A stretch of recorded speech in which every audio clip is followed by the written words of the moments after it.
عملنا قطعة بقى في القصر ده، ودي تحفة نادرة ما حصلتش. عشان أي حد يقول لك أصل أنا عامل دي هاند ميد. هاند ميد إيه؟ أنتوا شفتوا هاند ميد بجد؟ ده شطرنج من الذهب الخالص، مرصع بالألماس، من هدية من ولي عهد إيران، شاه إيران، للملك فؤاد فاروق الأول، بمناسبة إيه؟ زواجه من الأميرة فوزية. يعني شاه إيران هيتجوز الأميرة فوزية اللي هي أخت الملك فاروق، فراح عمل له هدية كده لطيفة جدا. والناس دلوقتي بتتخانق على الجاتوه وهي رايحة، هنجيب جاتوه واحنا بنتقدم ولا لأ؟ بصوا الشطرنج الهاند ميد عامل ازاي، وبصوا تحت في المراية تحت انعكاس القطعة من تحت.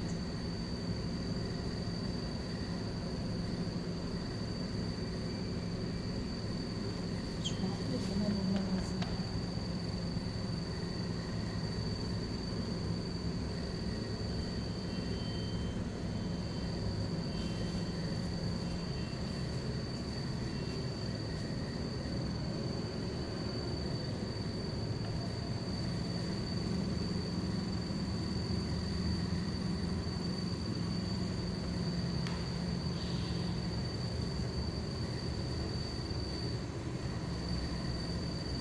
دي مجموعة من مقتنيات الملك فاروق.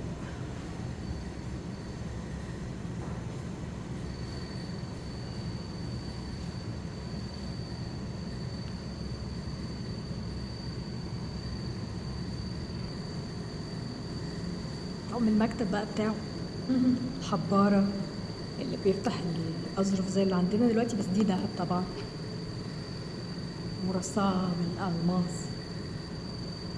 الختامة، مكنة الحلاقة، ولا دي إيه؟ لا دي مش مكنة الحلاقة، دي معرفش تعمل بيها ايه. دي اللي هي بتمسح الحبر بتاع الختم.